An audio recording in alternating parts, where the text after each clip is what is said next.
क्षमा चाहूंगा। एक जबरदस्ती आप जहाँ कहेंगे, सुनिए, आप आयोजक तय करेगा, आप नहीं तय करेंगे। हम नहीं, आप कैसे तय करेंगे? आप नहीं तय करेंगे, जिसको कह रहे हैं नहीं, आप गलत बात है। मौका था सुल्तानपुर में सामाजिक समरसता के एक कार्यक्रम का। उस कार्यक्रम को संबोधित कर रहे थे शिक्षक नेता श्यामलाल निषाद, जिन्हें लोग प्यार से गुरुजी कहते हैं, और वो अपनी बात रख रहे थे दिल्ली में जो स्वामी चैतन्यानंद ने जो अभी गड़बड़ झाला किया है, जो बच्चियों का यौन शोषण किया है, जिस तरीके के खुलासे हो रहे हैं कि रूह को सन्न कर दे, और जो राम रहीम ने किया, जो आसाराम ने किया, उसी कैटेगरी में स्वामी चैतन्यानंद आकर खड़ा हो गया है।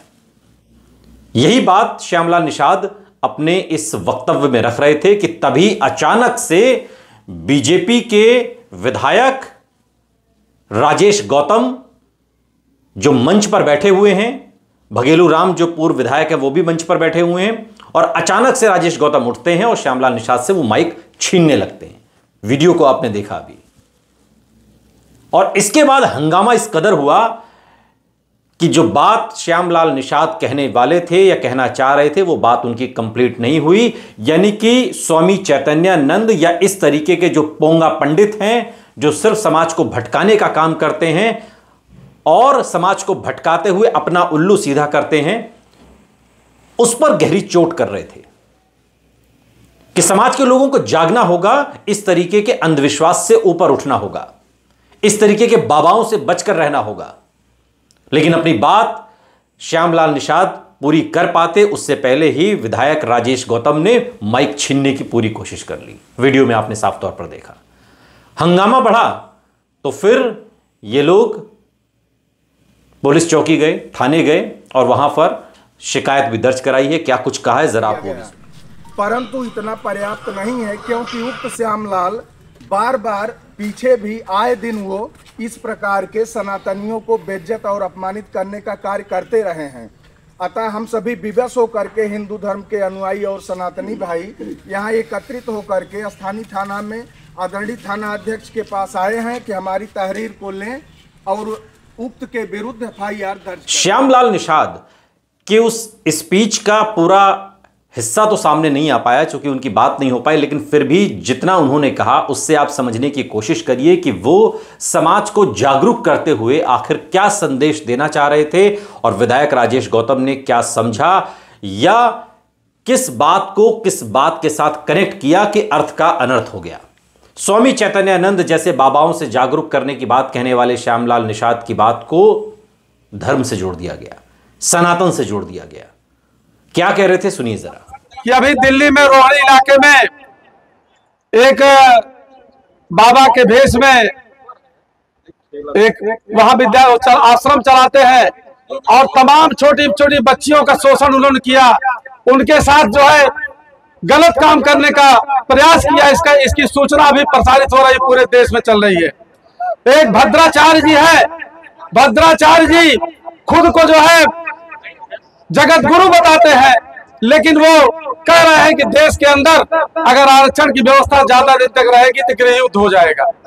इस तरह की बातें बोलने वाले, हमारे मनवाद की व्यवस्था के पोषण करने वाले, संविधान का विरोध करने वाले, वो हमारे हमदर्द नहीं हो सकते। इसलिए ऐसे लोगों के प्रवचन, ऐसे लोगों की कथा भागवत सुनने की जरूरत नहीं है।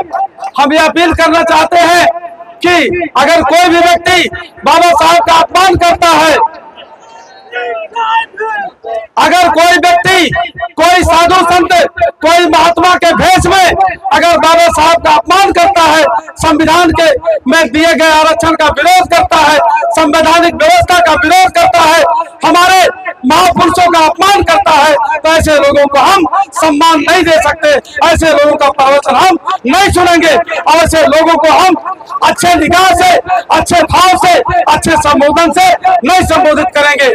मैं ये बताना चाहता हूँ कि देश जो है ये अशोक का था, बुद्धा का था, और अशोक का बुद्ध देश को अशोक के देश को, मौर्य वंश के देश को, हमारे पुरखों को देश को धोखे से, छल से, कपट से छीनने का काम किया मनवादियों ने, उसे कब्जा करने का काम किया है। लेकिन वो समय आ गया है कि बहुत जल्द हम लोग इस तरह का संघर्ष कर रहे हैं कि जो हमारे पुरखों की विरासत थी उसको हम कायम करेंगे, देश को बुद्धमय बनाएंगे। देश में भारत के संविधान में जो व्यवस्था दी गई है उस लोकतंत्र के अनुक्रम में हम लोग देश को अपने जो है पुरखों की विरासत को हासिल करेंगे। अब इस पूरे मामले को लेकर श्यामलाल निषाद खुद सामने आए और उन्होंने एक वीडियो जारी करके इस पूरे मामले पर अपनी सफाई दी है। अभी देख रहा हूं मैं कि काफ़ी हमारे खिलाफ जो है तमाम तरह से लोगों को उत्तेजित किया जा रहा है और सोशल मीडिया पे हमारे खिलाफ इस तरह से मतलब अपशब्दों का प्रयोग किया जा रहा है, इस तरीके से हमको मतलब प्रेजेंट किया जा रहा है जैसे लग रहा है मैं कोई चोर आतंकवादी हूँ, जबकि ऐसा नहीं है। हम सोशल एक्टिविस्ट हैं, समाज निर्माण का काम करते हैं, शोषित जो पीड़ित हैं उनके लिए संघर्ष करते हैं। हमारी टाइमलाइन आप लोग देख सकते हैं, कहीं कोई दुखी पीड़ित प्रताड़ित है उसकी मदद करते हैं, ब्लड डोनेट करते हैं। तमाम इस तरह से हम लोग शिक्षा जागरूकता काम करते हैं, गांव-गांव निःशुल्क पाठशालाएं चलवाने काम करते हैं, अंधविश्वास पाखंडवाद से दूर करने का काम करते हैं, समाज को जो है वैज्ञानिक दृष्टिकोण डेवलप करने का काम करते हैं। लेकिन इस तरीके से अभी राजेश गौतम मौजूदा कादीपुर विधायक जी इस तरीके से वो कर रहे हैं, तो हमारे समझ में नहीं आ रहा है कि आखिर ऐसा वो क्यों कर रहे हैं। आखिर उनका हमारा कहीं तो ऐसा भी नहीं है कि कोई खेत मेड़ का कहीं कोई बात विवाद है। हमने उनसे हमारी बातचीत भी नहीं है, कभी हमारा उनका कोई शोर सिफारिश कभी नहीं है। लेकिन फिर तो ऐसा समझ में आ रहा है कि कहीं न कहीं से वो मतलब लोगों को मतलब वो करके उत्तेजित करके हमारे खिलाफ भड़का करके, हो सकता है कि पॉलिटिकल लाभ या ध्रुवीकरण करना चाहते हों, लेकिन हमको नहीं लगता। चूँकि जिस हिंदुत्व की वो बात कर रहे हैं उसमें 80% जो है हमारे लोग हैं और वो जिस तरह से बातें हो रही हैं फिलहाल समय बताएगा कि कौन क्या कैसे है। लेकिन हमको लगता है कि ये गलत जो है हमारे लिए, हमारे ऊपर इस तरह से आरोप लगाना बिना साक्ष्य के। हम कह रहे हैं कि हमने क्या बोला है उसको सामने लाना चाहिए ना। हम वो कह रहे हैं भगवा शब्द को उन्होंने अपशब्द बोला, हमने भगवा शब्द का प्रयोग पिछले 2 अक्टूबर को जो कार्यक्रम बौद्ध विहार अमरे मऊ करौदी कला में जो हुआ था जिसमें मैंने संबोधित किया है, मैंने भगवा शब्द का प्रयोग ही नहीं किया है। लेकिन उसके बाद इस तरह बोल रहे हैं वो, और लोग उसको जो है मतलब कह रहे हैं कि नहीं वाह विधायक जी, वाह विधायक जी। ठीक है, वाह विधायक भाई, उनके पास सब कुछ है। लेकिन अगर इस तरीके से, हाँ हम ये मानते हैं कि कुछ ऐसे लोग जो असमानता की व्यवस्था में यकीन करते हैं, जो आरक्षण से दुखी हैं, वो लोग हमारे खिलाफ, या जो अंधविश्वास पाखंडवाद के सहारे अपनी मतलब स्थिति बेहतर किए हैं, राजनीतिक चमक अपनी बनाए हुए हैं, उनको हमसे तकलीफ है। और वो लोग नहीं चाहते कि भोला भाला जो पिछड़ा समाज है जागरूक हो जाए, इसमें शिक्षा का प्रचार प्रसार हो जाए, इसके शोषण अन्याय पे अगर कोई खड़ा हो जाता है तब भी उन लोग, चूँकि शोषण अन्याय करने वाले वही लोग हैं, तो इन सब चीज़ों के उस पर जो है अगर कोई ये चाहता है कि श्यामलाल निषाद को डरवा देगा, दबा देगा, तो ये नहीं होगा, ऐसा नहीं हो सकता। हमारी, आप लोग सब जानते हैं, जो ना जानते हैं वो जान लें कि मैं इंटर कॉलेज में टीचर हूँ। जीने खाने भर को हमारी एक नौकरी दाल रोटी चल रही है।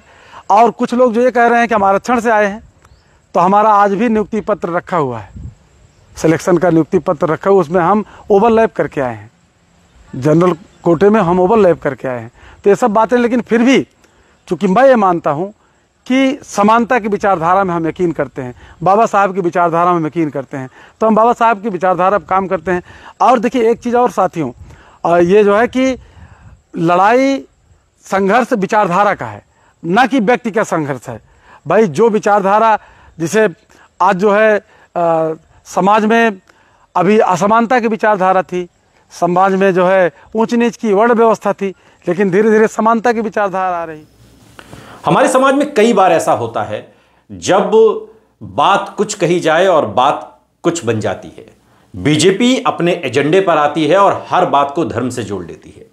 श्यामलाल निषाद के शब्दों को अगर माने तो उनका यह कहना है कि मैं समाज के उन पोंगा पंडितों की बात कर रहा था, उन बाबाओं की बात कर रहा था जो धर्म के नाम पर लोगों को बरगलाने का काम करते हैं। लड़कियों का यौन शोषण करते हैं। दिल्ली में स्वामी चैतन्यानंद की घटना का उन्होंने जिक्र किया, लेकिन इस बात को बीजेपी के विधायक राजेश गौतम ने धर्म से जोड़ दिया, सनातन से जोड़ दिया। ये सुल्तानपुर का वीडियो अब पूरे सोशल मीडिया पर छाया हुआ है।